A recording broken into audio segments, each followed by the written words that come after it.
Welcome, everyone, to what is the fifth podcast in our series of conversations with successful entrepreneurs who are involved as partners in Scale Up Group. My name is John O'Connell, founder and executive chairman of Scale Up Group, steeped in the world of B2B software as a founder, CEO, chairman, advisor, and investor in multiple businesses, both private and publicly listed. Scale Up Group consists of 39 like-minded equity partners, and we obtain and provide growth investment for our tech clients at a series level of between £3 and £10 million. Plus, we provide ongoing advice and guidance to them. So far, we've been involved in around £60 million of raises in 20 rounds, returning gross approximately 7 times the original investment. The latter keeping us all sharp, as we did have one write-off, one has to admit. Today, I'm talking with Lisa Powis, a very accomplished entrepreneur in what is still, unfortunately, the relatively rare world of successful female entrepreneurs. Welcome, Lisa. Hi, John. Thanks for those kind words. Not at all. So I'm talking to you as yourself, also, like it or not, as a representative of a small minority of such women. I hope you don't mind being pigeonholed this way. Lisa, not at all. I was going to answer. Yeah, I mean, I've worked in male-dominated industries all the time in tech and insurance, but you sort of get used to it. But it's nice to have a voice. You're used to being the minority, yeah. Lisa, start with your school history. What struck me was your lack of academic success. Like me and several other of our colleagues in Scale Up Group, you did not go to university. Yet clearly this has not held you back at all. Given the ongoing debate around the value of a degree versus its costs, are you in the camp of challenging its necessity in the modern world, or because you didn't go yourself, urging young people to go?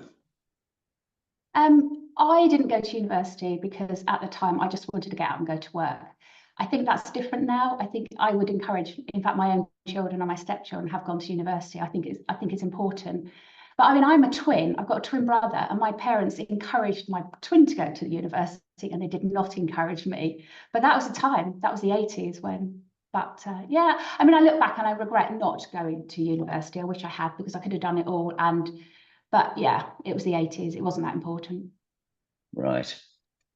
What comes across from your career, even whilst at school, is a very strong work ethic. Your family, father particularly, was a founder of an insurance brokerage, and you worked with him for a good number of years before leaving the confines of Bognor, going to the big city of London. Quite a wrench in many ways that must have been. Yeah, I mean, I've got to be honest, growing up in a small town, I couldn't wait to leave. I just wanted to go to London. I thought it was all going to be exciting, and it was. I had a fantastic time. Yeah, it was a bit of a wrench, but I was, really glad I made that move. In fact, my first week, I had a car accident, and the witness was a solicitor, and he said to me, "Oh, should we go off and have a drink?" And I literally left my car and went off to a nightclub dancing. I mean, it was just, it was exciting times, and I think for me, it was an easy decision to move to London, and I wouldn't have had the opportunity I've had actually. Is that a definition of an opportunist, would you say? Yeah, definitely. Yeah, get friendly with the witness is going to be the solicitor who's you're going to be your witness, definitely. Yes.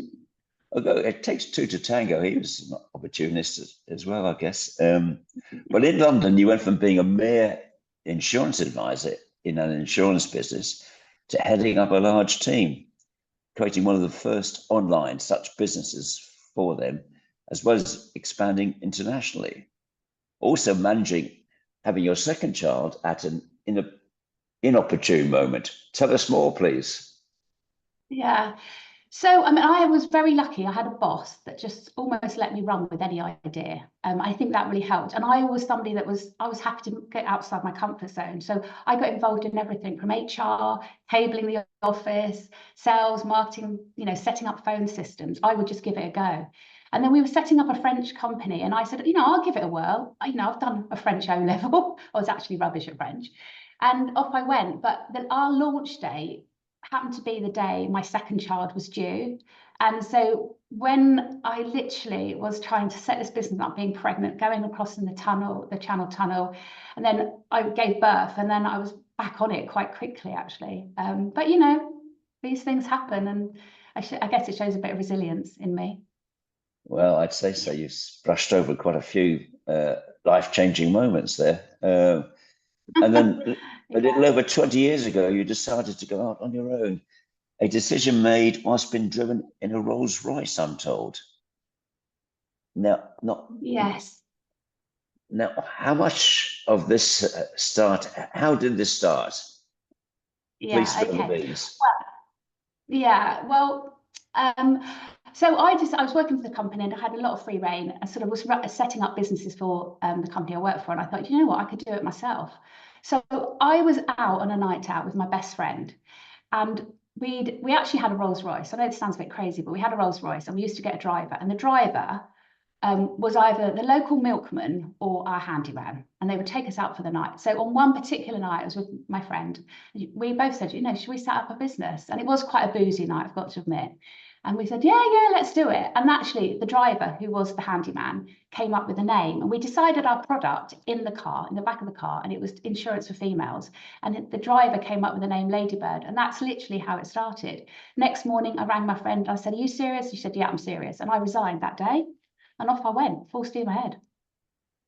Even though I had a 6 and an 8-year-old child at the time. Yeah. So there's a theme running through here that emotion sits alongside logic with you. Is that fair to say? Yeah, I don't always, in fact, I don't always think before I act. And as I've got older, I've often thought to myself, think on it, go to bed, sleep on it, and then decide if that's the right thing to do. Because I am someone that acts very quickly. Certainly in my younger day, I act. But I think sometimes you've got to act because you can almost talk yourself out of something. And yeah, I've made mistakes, but I've equally done some really good things. And I think that's, you know, I'd like to think that's what's made me the person I am, taking risks.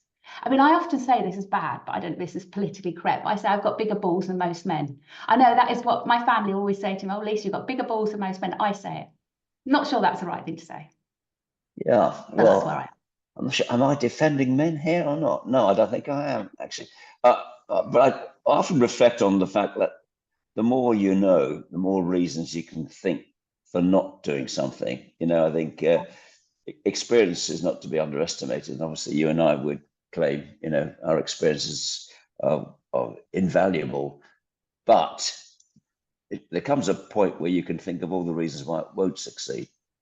Whereas naivety sometimes can be a great driver, even if you're then making things up on the hoof. But this business which you decided to go into, I mean, this was no copycat type of business, was it? It was very different from the vast majority of insurance brokers, and as you say, involving significant risk. And did you have any blueprint at all? Did you say, I want to be like so and so, or not? No, I should have done, but I didn't. I think I was a little bit crazy when I look back. I had some rental properties that I bought, and when I was young, just through auction, they weren't quite cheap, and I remortgaged them all, and that's how I got started with my capital. So I had a bit of money to start off with, and then my product was, I decided that I wanted to specialize because I felt that was the way that was going to be my USP, specializing, and that's when I went along insuring females. And I managed to get a deal with a company called Ladybird, a company called Diamond, who are part of the Admiral Group, and they sold me their uncompetitive leads. Because I think your go-to market strategy is always vitally important. You know, getting business through the door is the hardest part.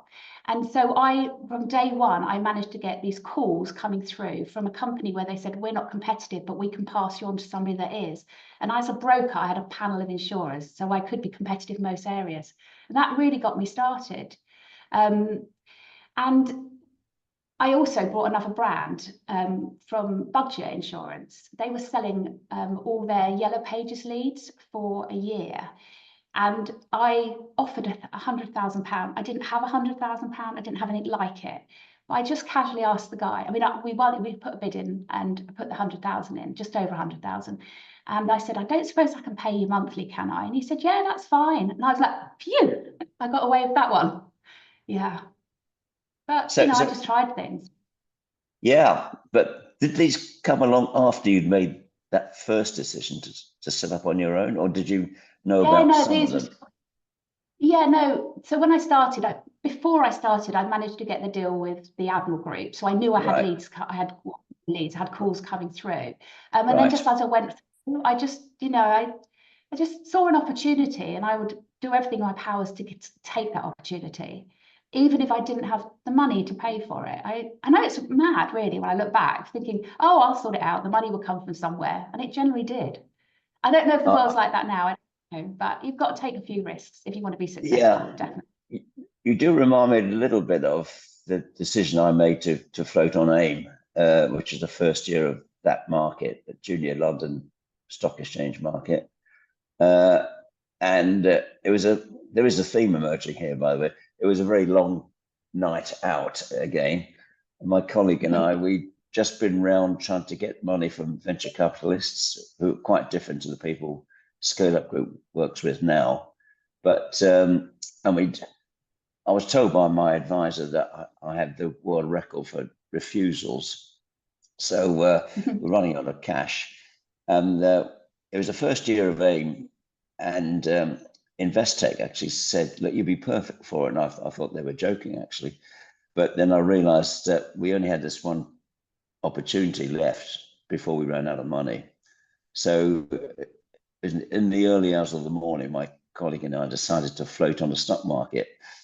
Of course, Wow. that wasn't how we told the story afterwards, but it was sheer desperation, sheer desperation. Yeah. So sometimes Mm. a door slamming in your face actually can create another opportunity. Yeah. But I particularly like your story of having to host at your offices important visitors with whom you were trying to do a transaction. Yeah. Yeah. So a lot of when we were sort of working with other companies, it was just done over the phone.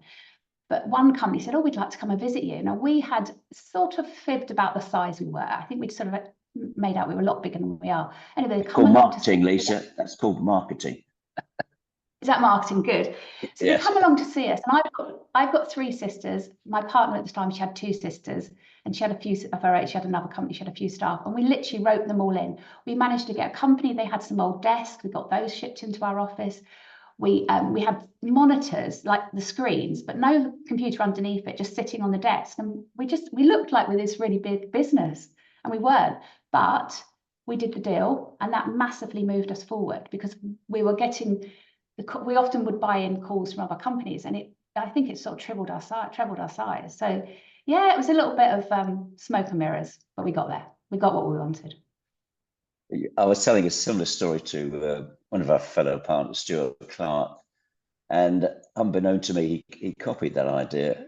He was getting an important visitor to their so-called city offices, which weren't their offices at all. They had one room there, but he managed to persuade all the other occupants of that office block to, for the moment, if questioned, they worked for his company, and he got the sign on the door changed, and even got the doorman to say, "This is the headquarters of XYZ Limited," and very underhand, you could argue, but actually it worked.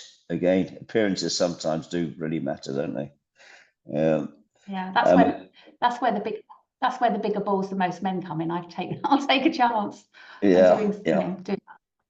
Yeah. So moving on, not only were you successful business-wise, but also you picked up awards. Interesting that you're now on the judging panel of the Enterprise Awards, which is exclusively focused on tech founders, by the way. So full circle in a way. You must be a believer Yeah. in winning awards, I guess. Yeah, I won awards over the years, but in my last year before I sold, I won three of the main awards in insurance, and that was very important to myself because when you do your MI, you've got awards on there. But equally with the Enterprise Awards, I really like doing that, and I think it is really important that people. I mean, it's such a prestigious award, the Enterprise Awards as well. I think it can really help the company show what sort of company they are, and it's like a rubber stamp credibility. I think it's great, and I enjoy judging on them and meeting all these different fantastic companies as well. And we have got an amazing amount of talent in the tech talent in the UK. We really have. Yeah. Yeah, and the buzz in the room on the night is just fantastic. It's for those who don't know what we're talking about. This is an annual event for tech founders uniquely, and it's next year's in June at the Drapers Hall, which is magnificent livery company hall in the city, black tie event. So a chance for people to get dressed up and celebrate with their peers, and the energy and ambition in the room is tangible, isn't it, Lisa? Yeah. So yeah, it's a great event. I actually had a fantastic time this year. But when I've been judging, I have judged often. I want to judge some of the females, and I can't tell you how incredibly talented some of the women are. It's great actually, and it's for me it's brilliant to see successful women doing well. I mean, obviously it's great for men as well, and then we get some fantastic men too. But when you see women, because it often is against all odds, they're raising families, but they're putting themselves out there as entrepreneurs. So when a woman, I think, John, you know what I'm like when we're judging. I'm always, I'm so pro the women because I think, they've done something special to achieve what they have achieved, and they are amazing as well. They truly deserve to win awards.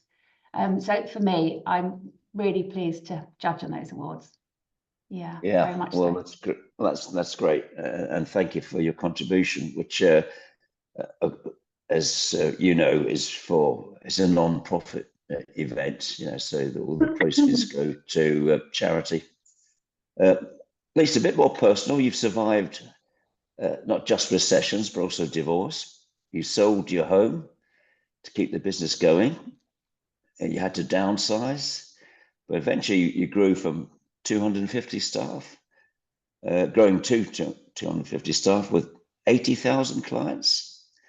Yet 6 years ago, it seems you decided you'd reached your ceiling personally. Few questions lurking there. What triggered that fateful decision? And are there any listeners for other entrepreneurs? Yeah, I mean, just talking about the tricky times, I think as an entrepreneur or a business owner, you're going to go through some tricky times. And I think you've got to be resilient. You've got to accept that, because actually I was going for a divorce. It was in 2008 when it was quite a tricky time. And I didn't even know if I could carry on with the business. And I had two business partners, and one of them had pulled out, and I was left with one company as my partner, and they were trying to buy me, but they were going to try and buy me cheaply. I couldn't pay my wages, but I had just sold the house, the marital home had been sold. So I literally put all that money into the business because I was convinced I was going to make it work. But it was quite a risk because that was everything I had, all the money, all the equity in my house. And I lived and rented for quite a while. But I think that made me recognize that I just had one product and only a couple of suppliers, and it made me develop. And eventually I had about 6 or 7 products, because again, one is always going to go wrong, and one is always going to not do as well, and one is going to do well.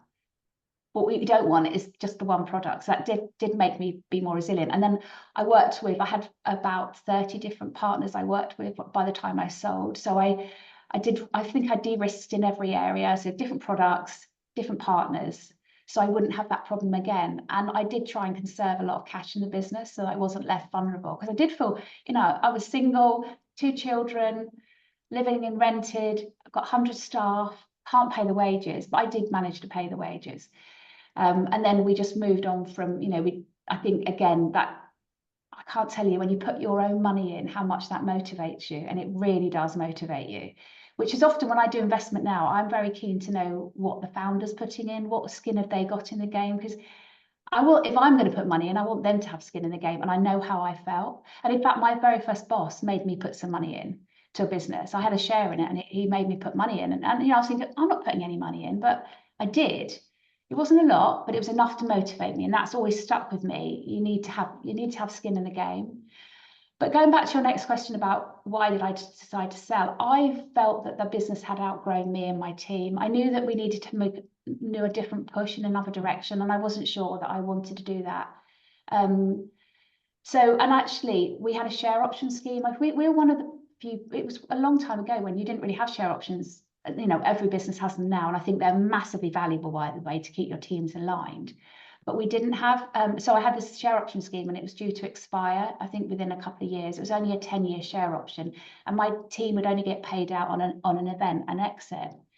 So I sort of, I just felt it was the right time. But I think, I don't know if it's luck or judgment, it was luck really, but I sold just before COVID, and of course, massive change in businesses after COVID. So I think I sold at the peak. The other thing is, when I started with 5 people, and they were with me most of the journey. So when I got to, they were sort of moved into sort of senior roles. But even at that point, I think there is a point where you have to think, are these people the right people to take you to the next part of your journey? So I know it was the right decision to do. Yeah. So, but I think you mentioned it. Must be tough emotionally. I'd say it's, very tough emotionally, because I wanted when the day I sold, I decided that I would leave on that day, because I didn't really want to work for anybody else. I don't know if that was the right decision. I think sometimes you do need a bit of a handover, and I probably should have stayed a couple of years. But the weird thing is, I can remember going on holiday to Antigua, and I had a lovely time, and I got back and I thought, what's next? What am I going to do with myself? Because I'm someone that gets up every morning. I'm at my desk at 7 o'clock, or I've got on my phone at 7 o'clock answering emails, and it's quite hard. So yes, the emotional part is the fact that I realised that I don't think I could have just gone off and had lots of Antigua holidays. That wasn't for me. I wanted to get back into doing something else as well.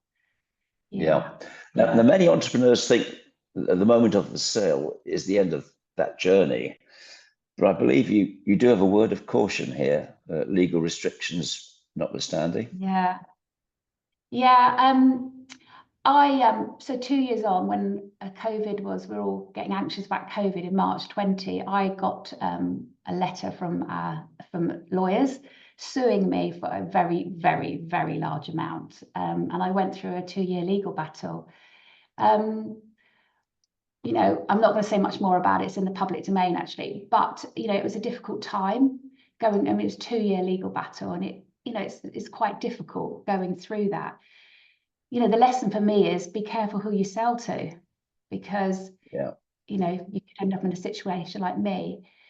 But I look back on that time, and I think it has made me more resilient, and I learned a lot. I learned how to deal with the legal system. And, I think if somebody else was going through a sale process, I could give some very good insights into what they should be thinking about. So, it was difficult, but, you go through these different, again, as a business owner or a founder or entrepreneur, you are going to go through tricky times. And I think you've got to dust yourself off and just move on and get on with the next thing. And I often say, one of the things I think, whenever you've got a problem, it's going to be gone in a month's time, but you're going to have another problem. So just get on with it, really, and solve it and move on. Don't get too upset or worried about it or anxious. Just do your best, get through it, move on. So you don't sound emotionally or financially scarred by that experience. It always struck me that belatedly that it wasn't so much whether you're right or wrong in disputes, is what your budget was for the lawyers, really. And often, companies like ours and our clients are doing business with very much larger organizations who've got much bigger budgets than we do for lawyers. I remember many years ago, I was accused of passing off by a firm of lawyers, we'll not say who representing a large computer company. And our name, if you really stretch it, could be misinterpreted as their name. So I realized, they're more, the first page of their letterhead was the list of partners. That's how big they were. So I realized pretty quickly that we had to change the company name.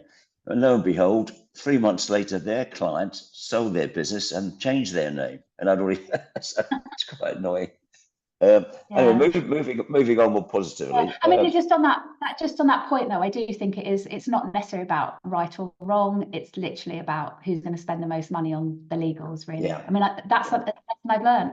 Yeah, exactly. Now, 6 years ago, I think it was, you joined Scale Up Group as an equity partner. Why was that? Well, I got introduced by another partner, and I really liked, I did want to do some investing, and I thought it was quite a safe way of investing. But actually, now that I am a partner, and obviously I've been involved for 5 or 6 years, I actually really do like what we do. I believe in what we do, and that's useful because I think not only do we help companies raise finance, we actually open up our networks, and that can be so valuable. I mean, for entrepreneur founders, most of us partners have been there before. We can feel their pain, we can feel, the sort of situations we may have found ourselves in. I can give really good advice. So I really like what we do. I think I work with a fantastic bunch. There's 38 partners. I think they're all fantastic. And and also we invest in companies alongside the founders. So we've all got skin in the game, going back to my theme, having skin in the game. So we all want that company to scale and grow. So we're all pushing in the same direction. I think that has a massive, massive value. So I learn a lot from the other partners. I wasn't even though I liked tech and I had tech in my own business, I wasn't a tech company, I was an insurance business. But I've learned so much. I mean, there's a different language, isn't there, really, almost in the tech world? And I sort of, in the last 6 years, I've learned that language. So John, answer your question. I like what we do. Well, thank you. And your contribution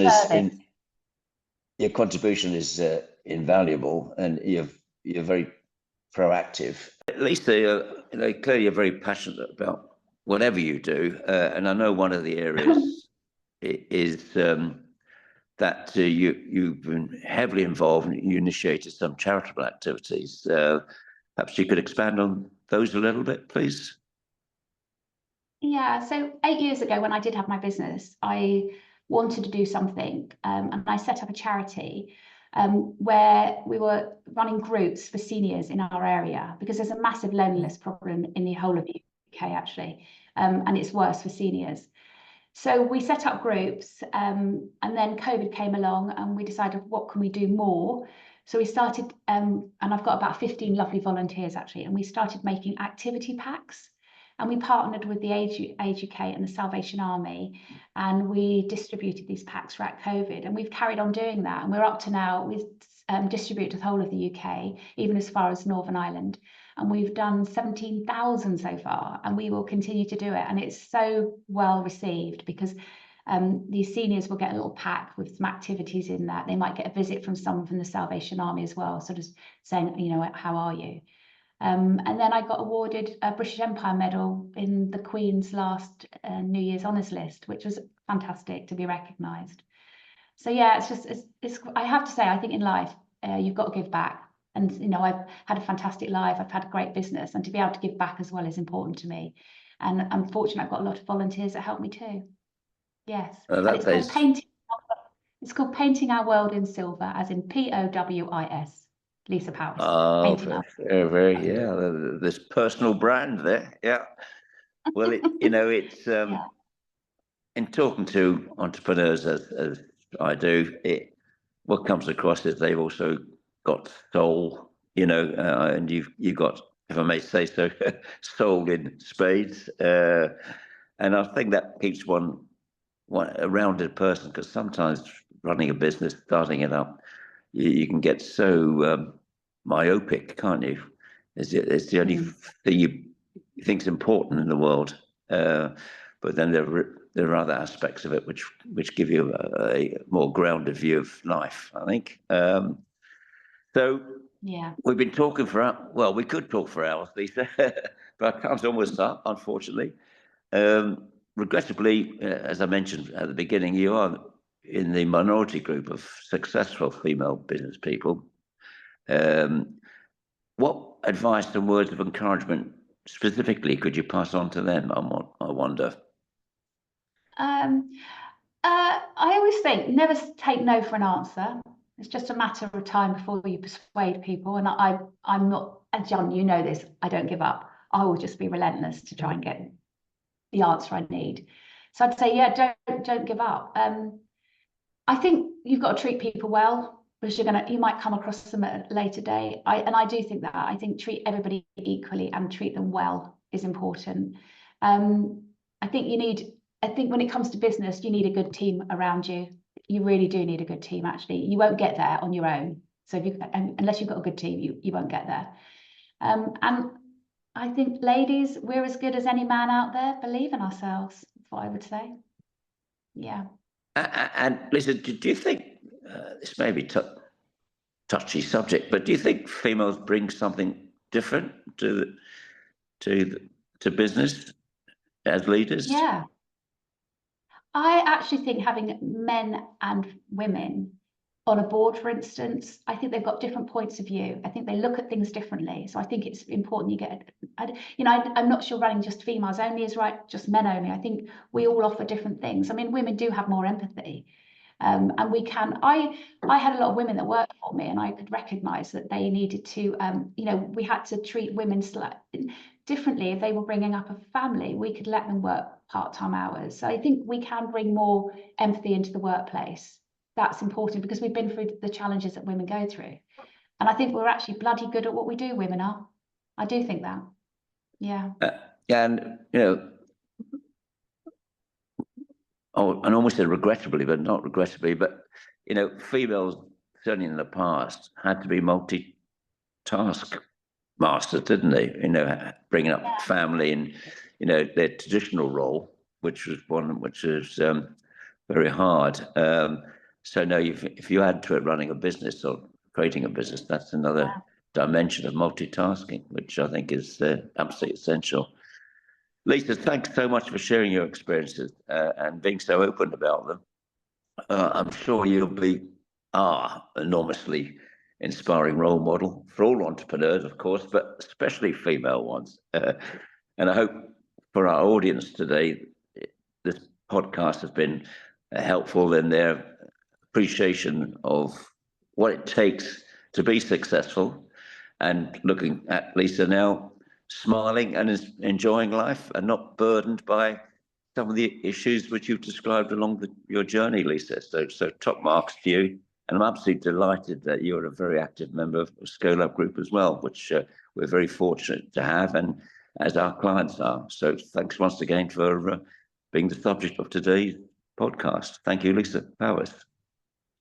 Thank you, John. It's been great talking. Thank you.